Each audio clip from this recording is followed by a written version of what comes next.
Soares Rodrigues e é um prazer estar aqui na Jornada de Iniciação Científica para apresentar o meu trabalho, orientado pela professora Ana Hartmann Cavalcante. Eu sou aluno de Filosofia da Unirio e o título do meu trabalho é A Crítica de Nietzsche ao Conhecimento Infrutífero e a Imitação Criadora como Produtora de Novos Paradigmas. A pesquisa realizada teve um método de pesquisa bibliográfico, em que se usou de literatura primária e literatura secundária. Literatura primária foi a segunda extemporânea de Nietzsche, com o subtítulo Da Utilidade e Desvantagem da História para a Vida. E os artigos da Rosa Dias, mais especificamente o segundo capítulo da Nietzsche Educador, da obra Nietzsche Educador, em que ela trata da imitação criadora. E também as obras da Maria Cristina Franco Ferraz, em que ela trata do esquecimento como atividade, em que ela vai apontar a criatividade do termo que Nietzsche usa em sua noção de esquecimento. E também as obras da Ana Hartmann, em que ela trata a respeito da reflexão da segunda extemporânea, e onde ela destaca vários conceitos que são desenvolvidos na obra. O trabalho foi realizado do período de maio até agosto, então foi uma pesquisa relativamente rápida, mas creio que tenha sido pertinente e que contribua para a academia. Nesse contexto da era da informação, que cada dia mais se produz conhecimento e informações de todo tipo, de entretenimento até a produção de artigos acadêmicos e livros e obras de literatura, ficção, ela acaba gerando uma massividade de informações que não somos capazes de selecionar, de absorver, de forma que isso sirva a nossa vida de uma maneira mais profunda. Acaba que, por causa da velocidade também com que essas informações são produzidas, não somos capazes de buscar uma reflexão, de uma meditação a respeito dessas informações. Claro que aqui o objetivo não é simplesmente destacar efeitos negativos da informação. Claro que existem efeitos positivos. A facilidade com a qual se pode acessar agora informações é maravilhosa. De fato, é algo que é bom. Ainda assim, existem efeitos colaterais, efeitos negativos, que não podem ser ignorados. E que, que a rapidez ela só torna essa reflexão mais urgente. No século XIX, Nietzsche vai apresentar sobre o sentido da produção de conhecimento histórico uma crítica ao historicismo de sua época. O historicismo ele vem de uma noção cientificista da história. Ele vai buscar, a partir de uma história universal, agregar a maior quantidade de informações possível para tratar a respeito de um conhecimento do todo. Nietzsche vai, naturalmente, questionar essa forma de pensar o conhecimento histórico. Por isso que ele vai propor na sua reflexão uma outra reflexão a respeito do valor da história para a vida. Não simplesmente o valor da história enquanto um catálogo, enquanto um antiquário, um lugar que guarda relíquias, mas uma busca de um conhecimento histórico que vai vivificar a vida e, portanto, eu poderia dizer um conhecimento que vá produzir algo à vida, a busca de um conhecimento frutífero. Assim, cresce pertinente a obra desse autor, apesar de ele não ser contemporâneo nosso, ser um filósofo do século XIX, assim, com outro contexto, outra cultura, Ainda assim, cresce pertinente a obra dele para realizar paralelos e reflexões importantes para o nosso tempo. Então, o trabalho ele vai produzir certos resultados a partir da reflexão e da articulação entre a crítica de Nietzsche e a imitação criadora enquanto alternativa. E para isso, para se compreender bem essa crítica, notou-se muito relevante a professora Ana Hartmann, ela no seu artigo Nietzsche, Memória e História, vai apresentar a característica fundamental do termo extemporâneo. O termo alemão Unzeitgemäß, ele significa inoportuno, intempestivo, algo que está deslocado do tempo. Nesse sentido, a característica extemporânea ela é muito clara na obra de Nietzsche. Logo no primeiro capítulo ele vai buscar uma reflexão que não segue simplesmente a tendência, mas que também busca perspectivas novas. E esse vai ser o trabalho de Nietzsche, vai ser apresentar uma perspectiva nova a respeito da história. E o fundamento dele para isso fica claro na relação dele que ele vai compreender entre o conhecimento e a vida. O conhecimento ele tem que estar vinculado à vida para Nietzsche. Não é à toa que ele cita Goethe, que é o autor da obra O Sofrimento do Jovem Werther, que marcou o romantismo europeu. E Goethe escreve, de resto me é odioso tudo aquilo que simplesmente me instrui, sem aumentar e imediatamente vivificar a minha atividade.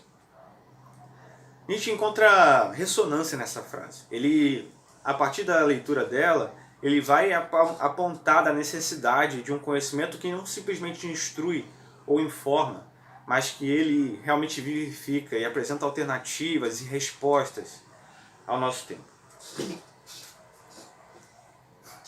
Agora, qual que é o problema que Nietzsche vai perceber então? A crítica básica de Nietzsche é que o excesso de conhecimento histórico, essa rede de informações que se produzia com a busca do conhecimento histórico universal, ele acabava tornando o conhecedor incapaz de buscar uma alternativa, de criar uma vida, um conhecimento que às vezes responda às questões do seu tempo, porque ele fica muitas vezes com o conhecimento histórico preso na memória, guiado por essa memória que simplesmente pesa sobre ele.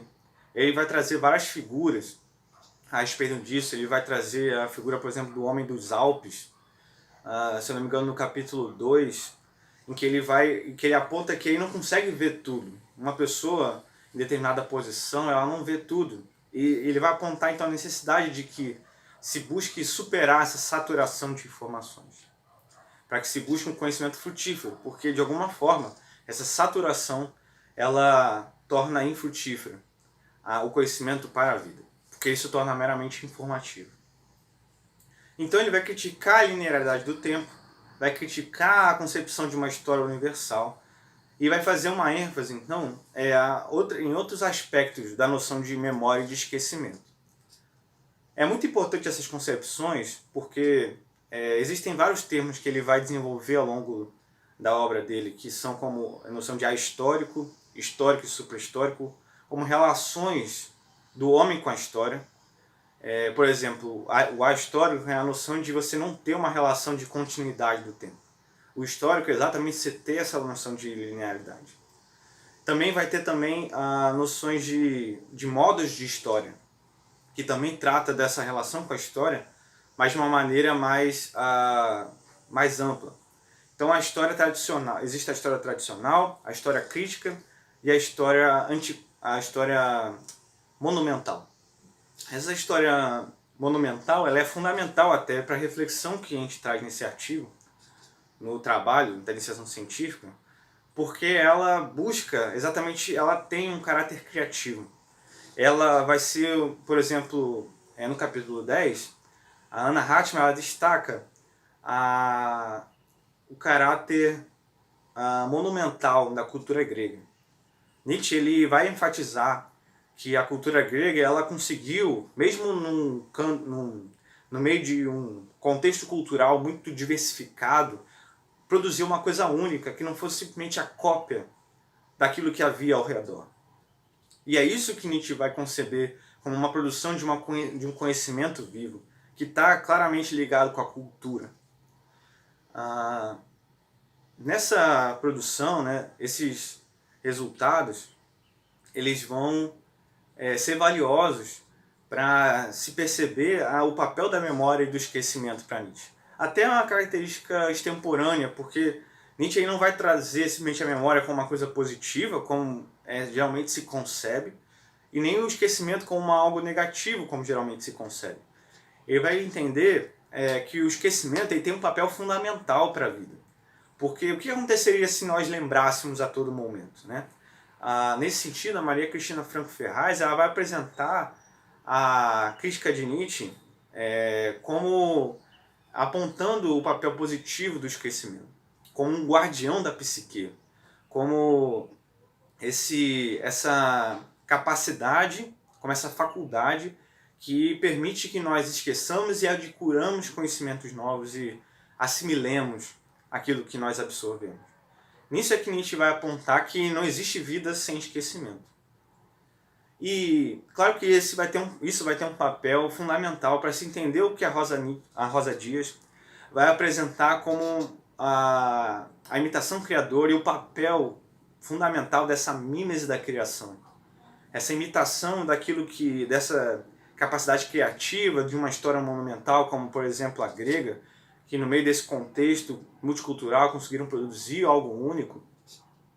Assim também Nietzsche buscava na sua obra, na sua produção de conhecimento, de buscar algo que não simplesmente informasse ou produzisse, mas algo que produzisse algo vinculado à vida. Assim, toda essa concepção então de esquecimento, ela é muito mais esclarecida também com uma figura que Nietzsche apresenta no capítulo 4 da sua Consideração Extemporânea, que é a noção de uma serpente que se alimenta de 2 coelhos vivos e que, ao se movimentar, por causa dessa movimentação, ela necessita reduzir a sua atividade. E é isso que Nietzsche vai apontar que acontece quando, na área acadêmica ou na área também do conhecimento em geral, uma pessoa absorve determinada quantidade de conhecimento, ela tem que ser capaz de assimilar esse conhecimento. Não basta ela simplesmente ingerir, ela tem que assimilar. E é isso que nossa sociedade ela precisa. Ela precisa de uma reflexão, ela precisa de um momento de reflexão profunda a respeito do sentido para o qual ela está indo.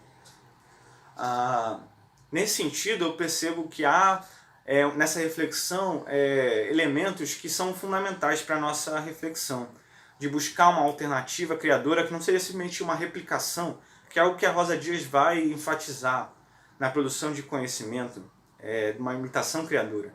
Não é puramente uma mímese reprodutora. Se trata de você buscar algo novo, de você apresentar uma novidade. Não no sentido também do entretenimento, por exemplo, mas no sentido de algo que vai vivificar a vida e apresentar paradigmas novos para a reflexão e para a vida, né? Mais do que simplesmente para a reflexão. Então, como conclusão, isso apresenta, toda essa reflexão ela vai apresentar um instrumental técnico que vem alertar, de repente, dos perigos a que estamos sujeitos com essa rapidez que não permite, de repente, uma produção que sirva a vida, mas que ela acaba, na verdade, podendo ir contra a vida. Não é à toa que hoje em dia, no meio desse cenário de grandes informações, um excesso acaba comprometendo, inclusive, a saúde das pessoas. Cada dia mais pessoas com burnout, com crises, com síndrome com ansiedade, com todo tipo de doença psíquica, acaba talvez nos alertando a respeito do tipo de produção que temos tido e de uma necessidade, de repente, de uma reflexão, de uma busca de alternativas para a produção de conhecimento e para a vida, para a forma como a qual nós vivemos, que eu creio que é um dos papéis da filosofia, certo? A filosofia ela não simplesmente busca um saber informativo, mas ela busca uma reflexão que sirva a vida. E é isso que eu creio ter sido um trabalho proveitoso, espero que tenha agradado e que edifique a academia. Obrigado.